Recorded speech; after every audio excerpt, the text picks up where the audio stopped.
Good morning, everyone.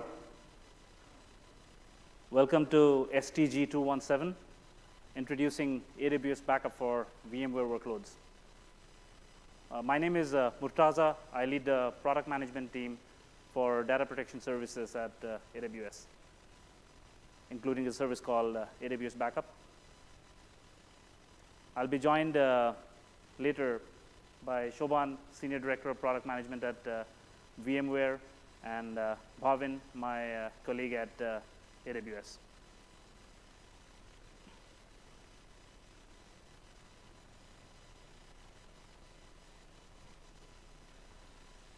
Today, we're going to talk about the customer need for centralized data protection,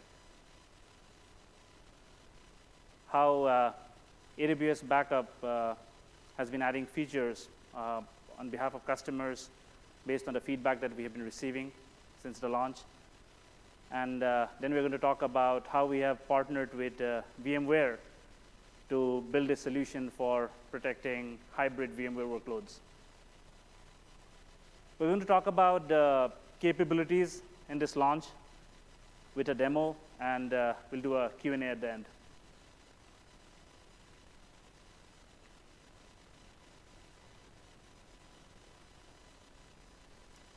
As customers transform their businesses, as they move more and more workloads to the cloud, they ask for centralized data protection. They ask for simplicity of management, ease of use in managing compliance, with a solution that is cost optimal to use. Customers want their data protection policies to be governed across their organization, want unified set of policies that apply to their application, irrespective of the technology, AWS services, and the environments that their application uses. Depending on the industry they operate in and the organizational best practices they have, they want to enforce those policies across their company and maintain compliance of their data protection policies and also demonstrate those to auditors. They want to operate a solution that is easy to use. Most companies, customers tell us that the data protection responsibilities are centralized. Customers tell us that they have formed teams who are responsible for protecting their workloads as the applications grow across AWS services. So the user persona there is either a backup operator or a backup administrator. So we launched AWS Backup in 2019, and we have been adding support for more and more AWS services. As of today, AWS Backup supports 12 different AWS services across storage, databases, and compute.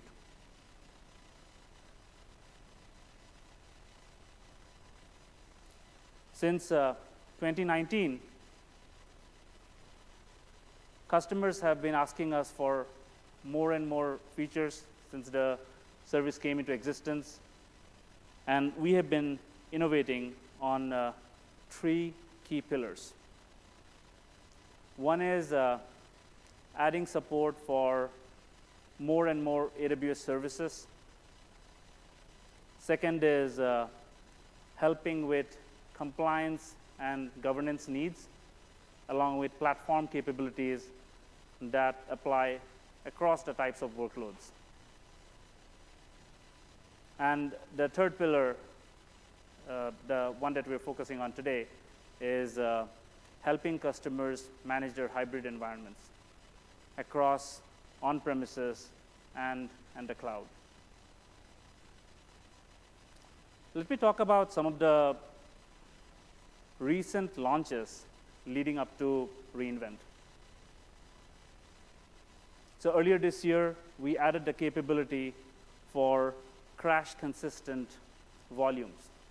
If you're managing backups of EC2, with the same experience, when you create the backups for EC2, you get crash-consistent backups if you have multiple volumes. To help with your compliance and governance needs, we launched a product called AWS Backup Audit Manager,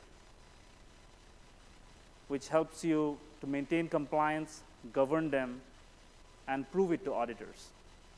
You get a set of controls and frameworks that you can customize to suit your organizational needs, as well as regulatory needs based on the industry that you operate in.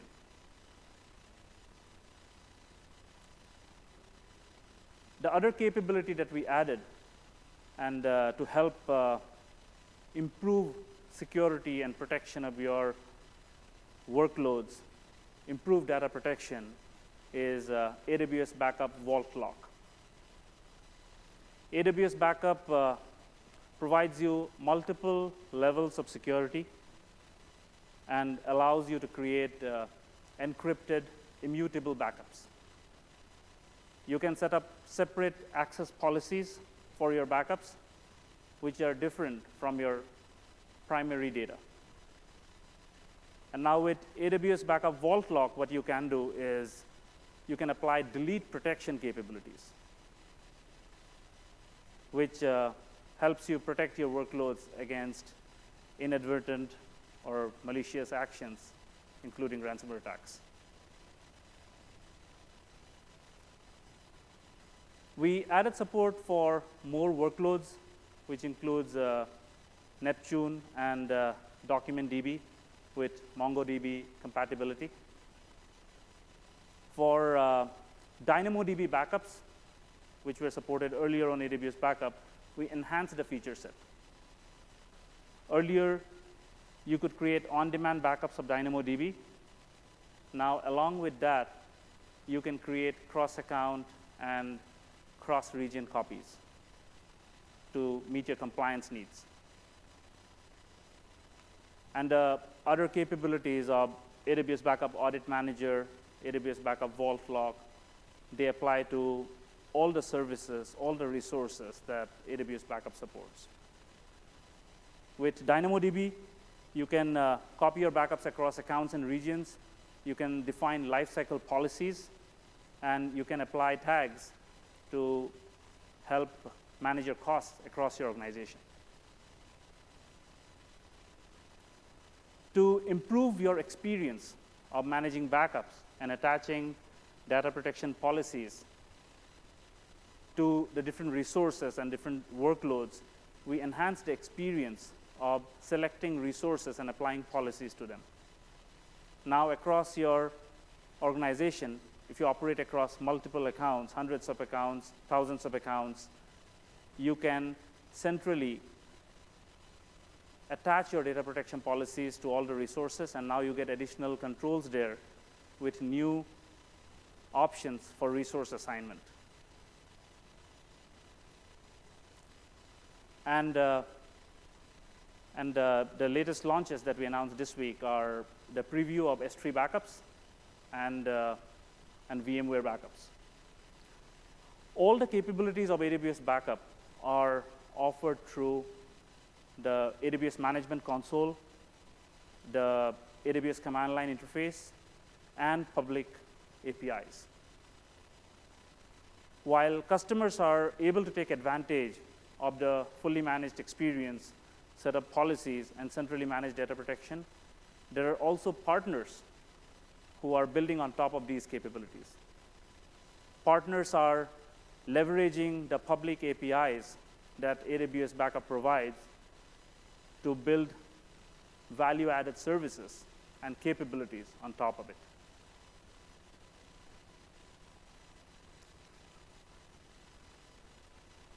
Let me now talk about what we heard from customers for protecting their hybrid workloads.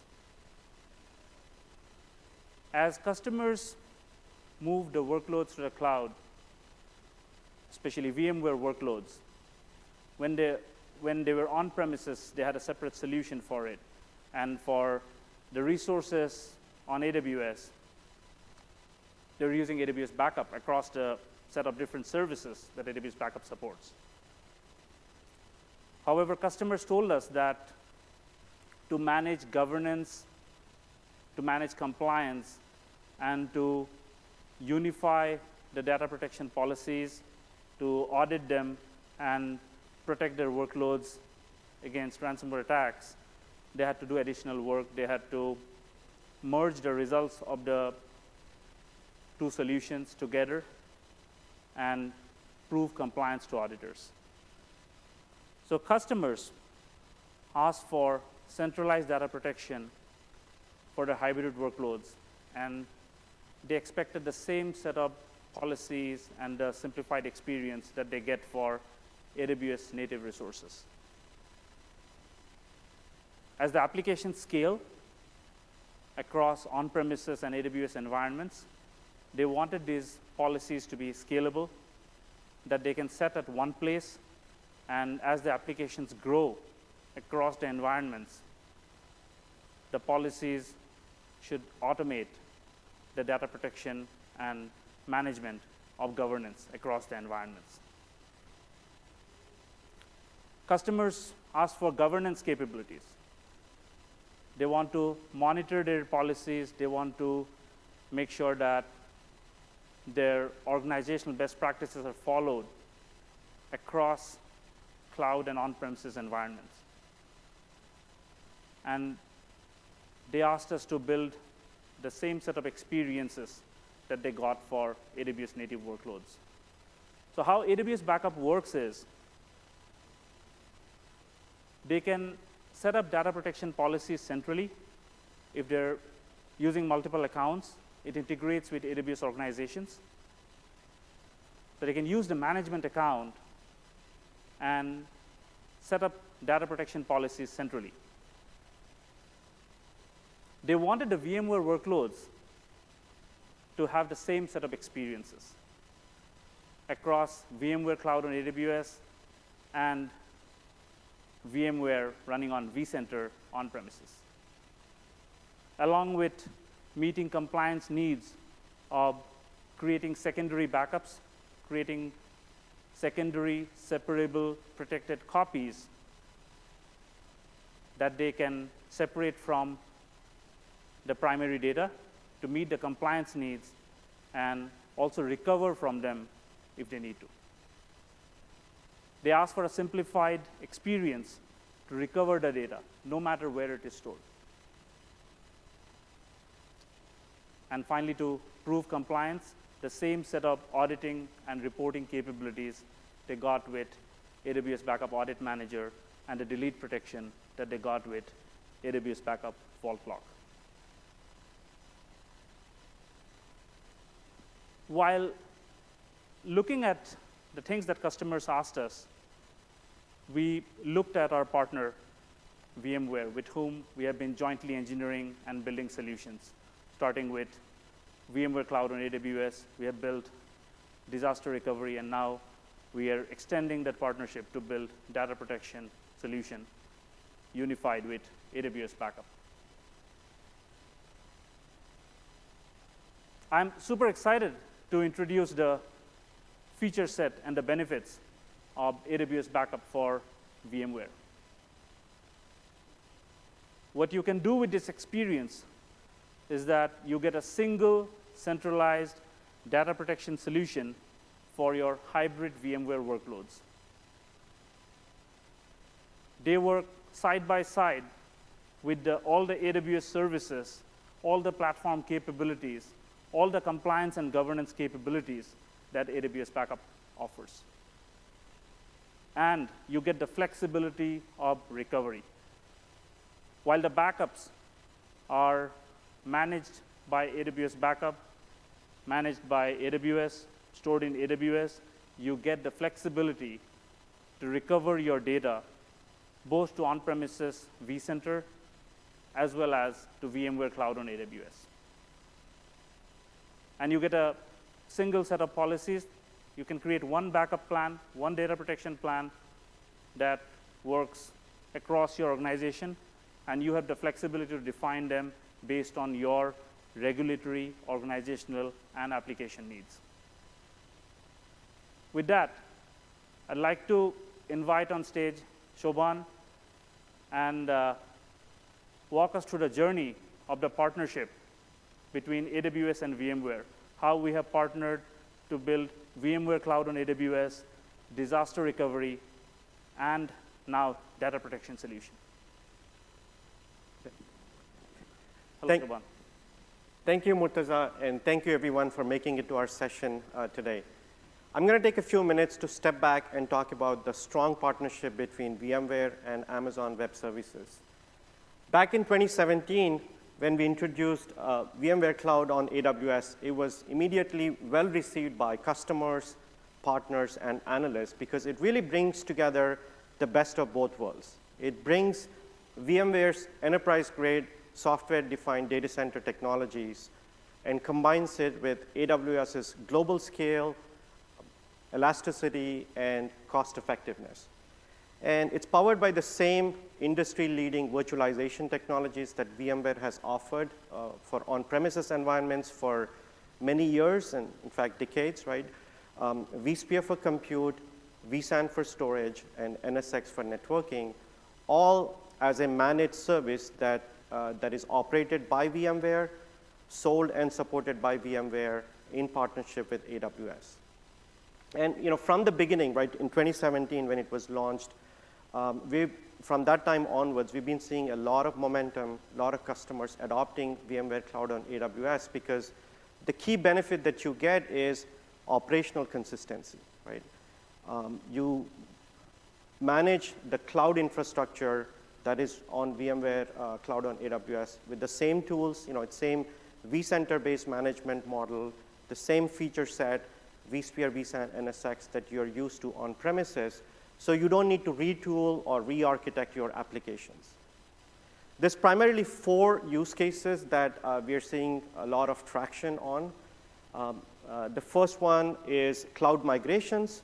For many customers, as they're embarking on their digital transformation and cloud adoption journey, right, a lot of them are lifting and shifting workloads into the cloud, right? And VMware Cloud on AWS is the preferred destination, right, that's sort of jointly engineered by VMware and AWS. It's the preferred cloud destination for vSphere workloads.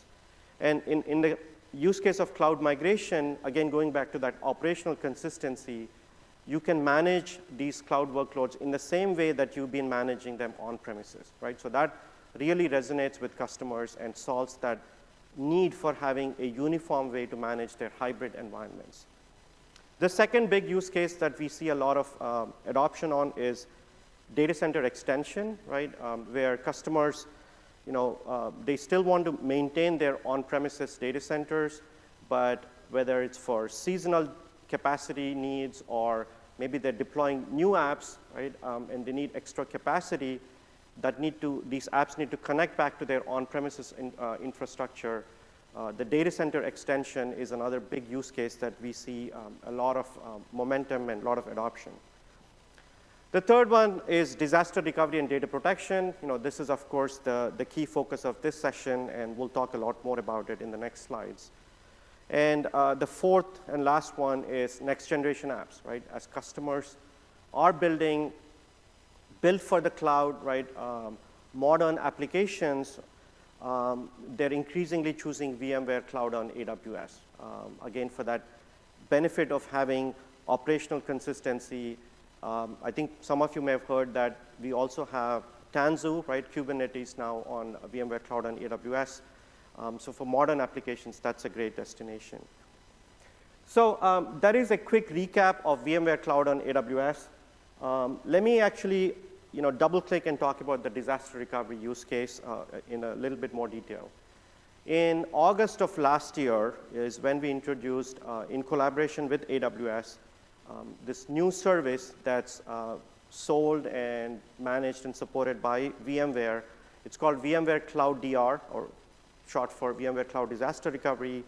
And it is designed to protect your vSphere workloads with a SRM-style disaster recovery service, right?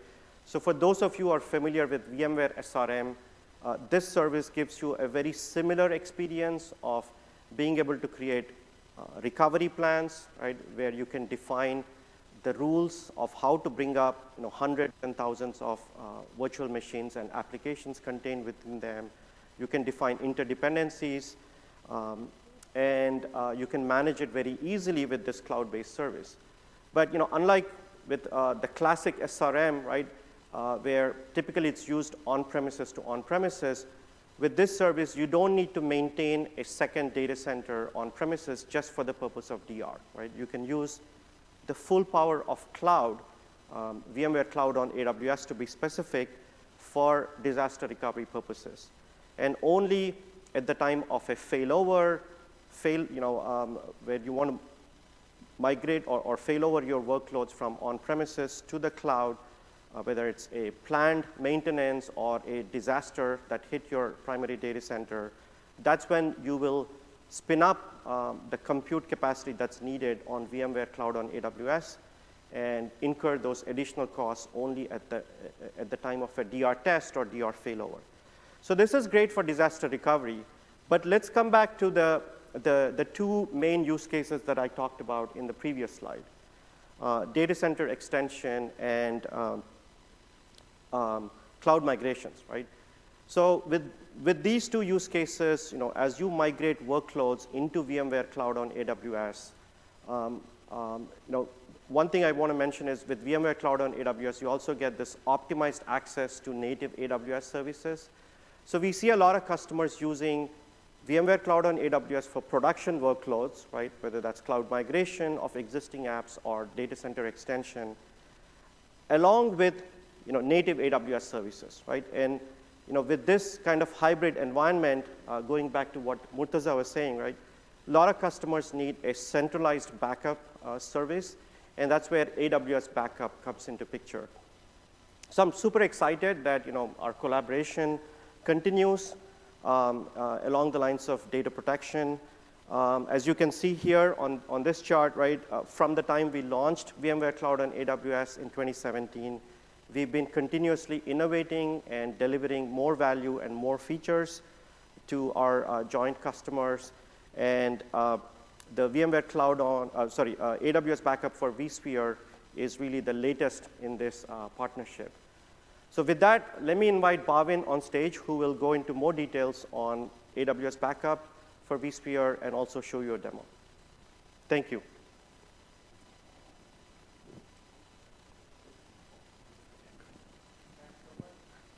And hello and good morning, everyone. So far in the session, we have covered the AWS Backup capabilities and the problems that customers faced when protecting their hybrid workloads, and how AWS and VMware came together to build customers a hybrid backup solution using AWS Backup. Next, I'm going to tell you a bit more about the existing capabilities of this new launch.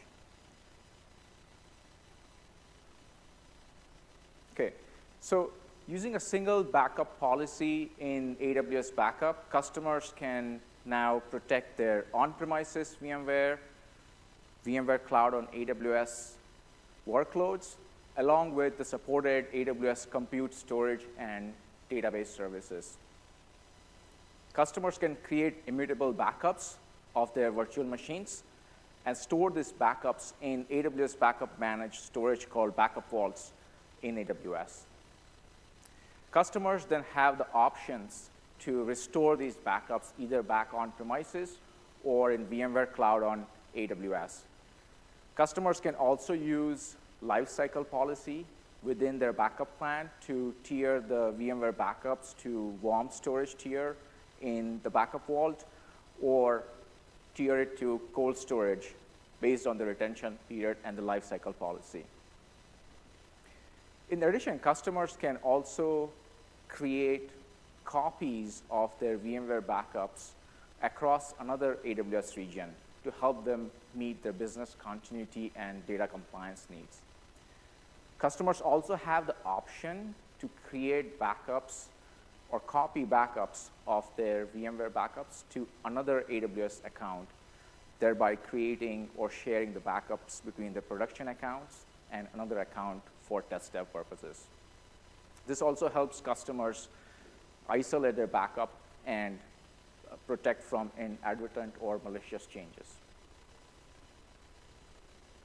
In addition, if you have multiple AWS accounts and would like to centralize data protection of VMware workloads across those accounts, you can use AWS Backup's integration with AWS Organization to help you centrally manage data protection of your VMware workloads across all of your AWS accounts.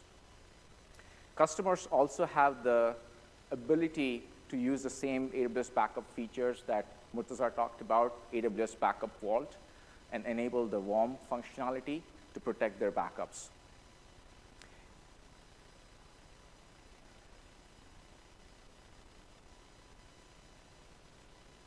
Okay. Next, let me show you how easy it is to get started with AWS Backup for VMware. You start out in AWS console, go to AWS Backup, and the very first thing you will do is deploy a new element called Backup Gateway. So this is a new element that we have specifically designed for VMware backups. You download the Backup Gateway image that you deploy in your VMware infrastructure. The Backup Gateway essentially helps bridge your VMware environment with AWS Backup.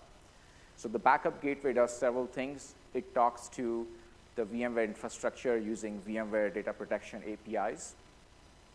And then it takes point-in-time snapshots of the VMs, and it moves data to the cloud for secure and durable storage. After that, you essentially add your VMware vCenter server in AWS Backup, and that helps AWS Backup discover all the virtual machines that are being managed by that VMware vCenter server. And then all of your virtual machines will be displayed in the AWS Backup console. And once the virtual machines are in the AWS Backup console, then you can assign them to a backup plan. You can use an existing backup plan, or you can create a new backup plan to manage backups of these virtual machines. So next, actually, I'm going to show you a demo of how this new capability works.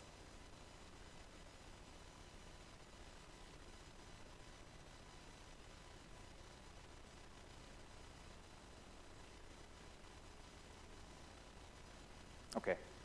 So this here is AWS Backup Console.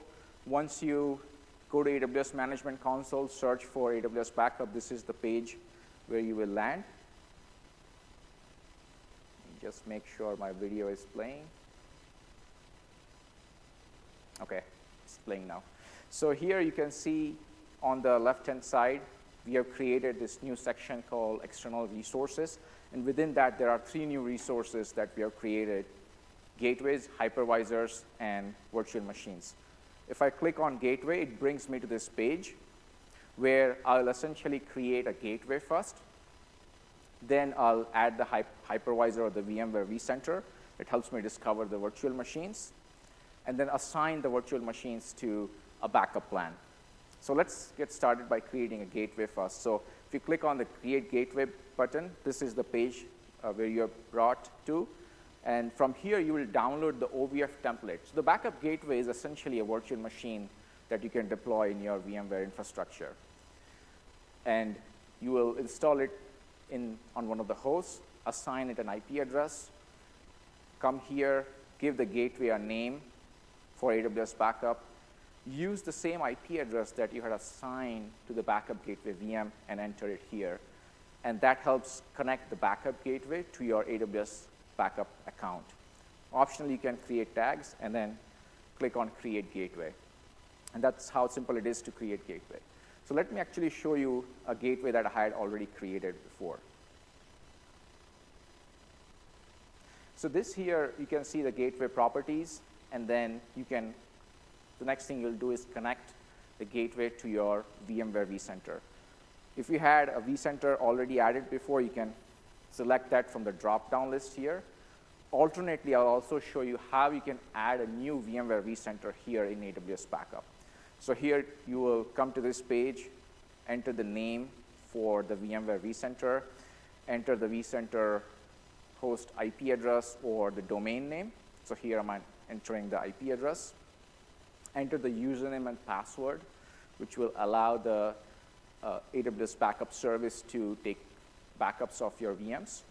Your username and password is encrypted by default within AWS Backup. Alternately, you can also use your own KMS key. And once you have added the VMware vCenter, you can see that the hypervisor was added successfully. The connection status is online.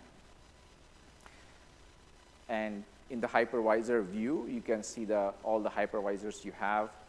And then if you go to the virtual machines view, you'll be able to see all the virtual machines that AWS Backup discovered through that VMware vCenter. Next thing you will do is you will assign the virtual machines to a backup plan. And here you can do it in two ways. So you can assign the resources to a backup plan. You give the resource assignment a name. And here you can see the selected virtual machines.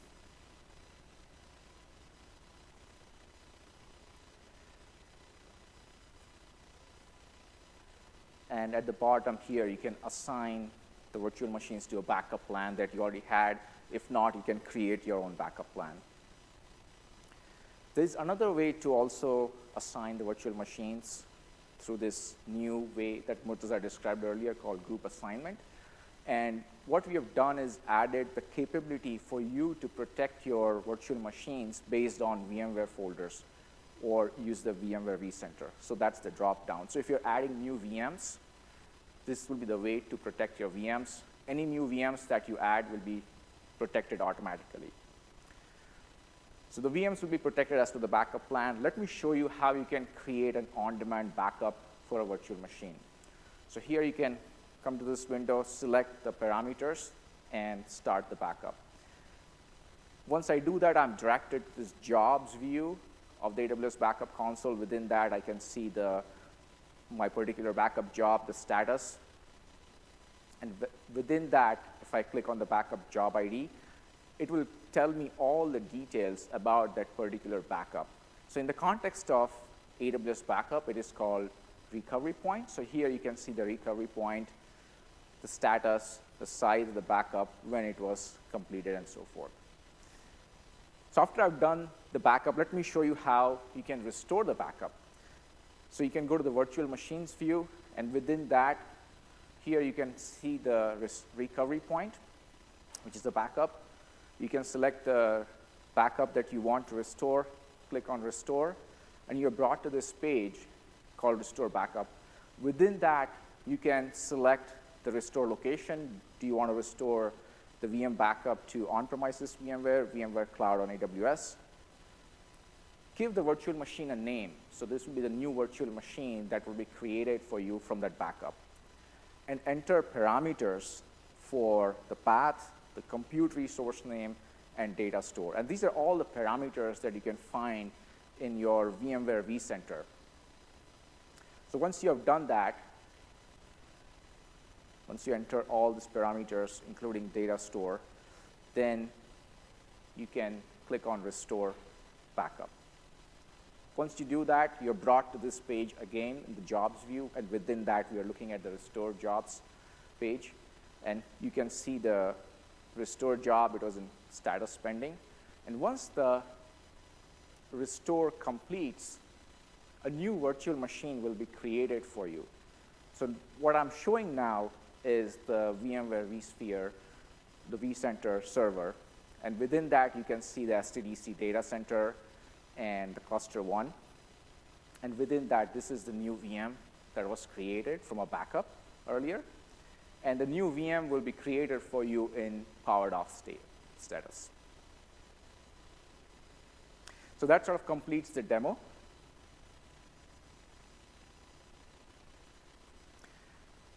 So with respect to where this functionality is available, it is available in 23 AWS regions. So in North America, both the Gulf Cloud regions, Europe, South America, Middle East, Africa, and Asia Pacific regions that you see listed here. You may also have questions as to how much do I pay for this service? And essentially, there are 3 different pricing elements for AWS Backup.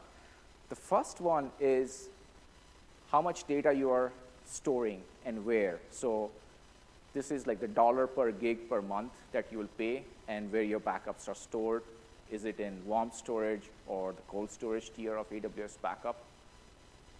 The second aspect is how much data you're restoring and from where. So are you restoring data from your warm backup, a warm storage tier, or the cold storage tier? And the third element is the data transfer, which is if you're copying backups to another AWS region or to on-premises, there's a data transfer out charge. And with AWS Backup, you only pay for what you use, and there are no upfront license fees.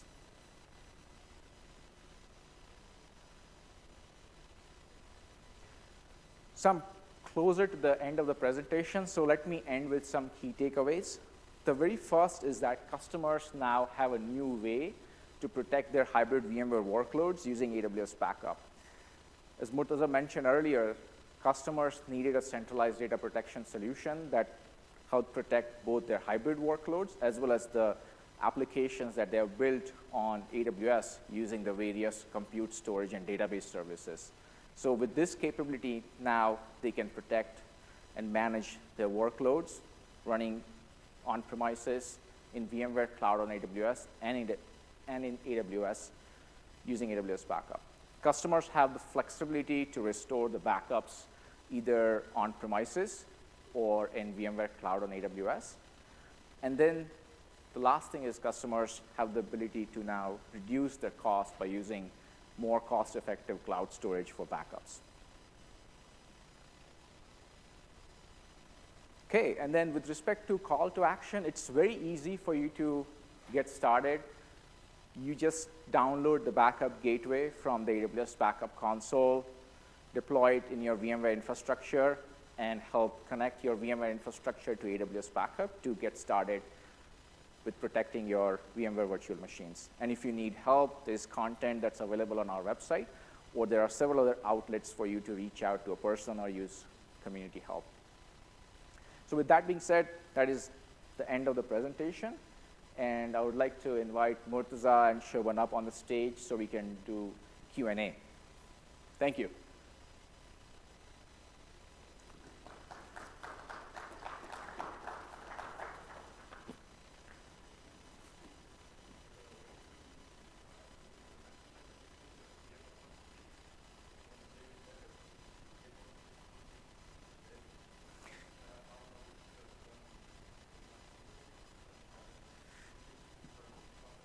Yes. So the question was, can AWS Backup do incremental backups? And the answer is absolutely yes. So your first VM backup will be full. And after that, the changes will be incremental only. So that way, you're preserving your network bandwidth for efficient data transfer and also effectively using your backup storage. And just to add, that's the default setting. You don't need to do any additional configuration. So by default, the backups are incremental. The first one is full. And after that, only the increments are taken. Yes, please. Yeah.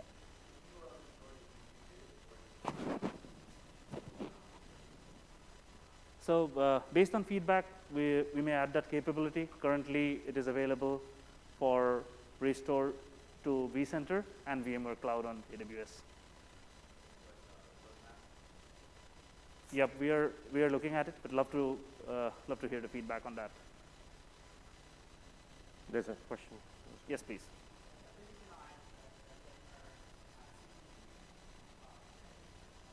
Yeah, I can take that question. So yes, the AWS Backup for vSphere does use vSphere APIs for data protection, and it also behind the scenes uses a CBT, change block tracking, and that's how AWS Backup is able to get the incrementals right after the first full backup. So it does use CBT.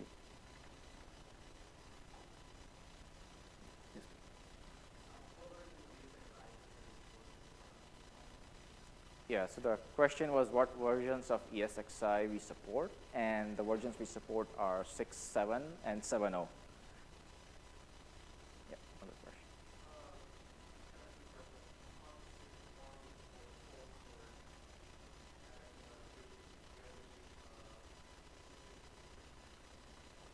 So the question is, what constitutes warm and cold storage?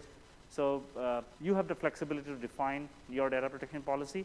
And when you create a backup plan in AWS Backup, you can define what lifecycle policies you want to set. You define the time. So you can store it as a warm backup as long as you want. And based on the time span that you define there, it'll be transitioned into the cold tiering. Yeah.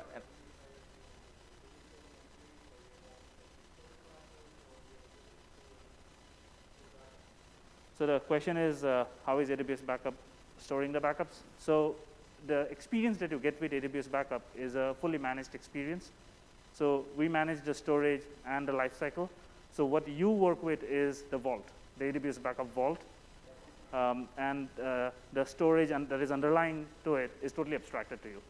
So you define the policies for the vault on how your recovery points are and how it should transition and give you better cost optimization without having to worry about where it is.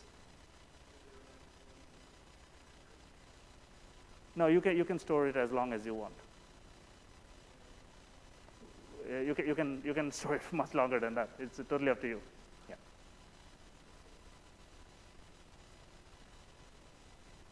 Sure.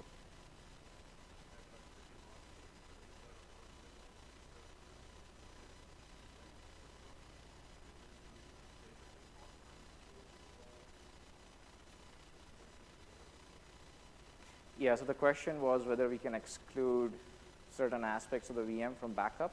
And at least as of today, like we can only back up the entire VM. There'll be like capabilities we'll add in the future to be able to, restore or back up, certain aspects of a particular virtual machine, like file or folder. Correct, it's a roadmap.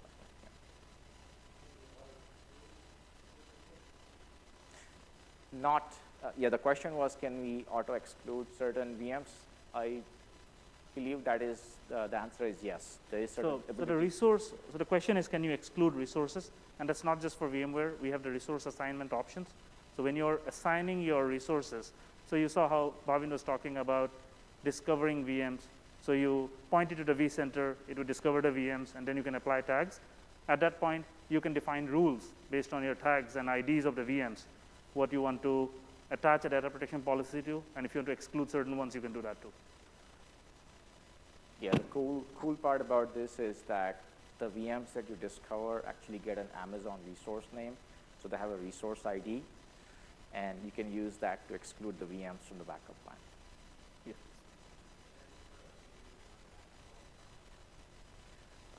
So that is something we're looking at in the roadmap to provide you better cost optimization benefits there.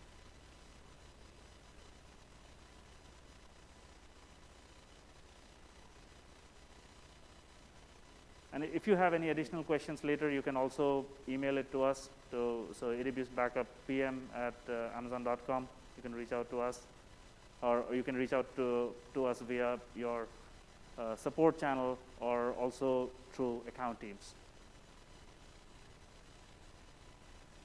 Any last questions? Okay.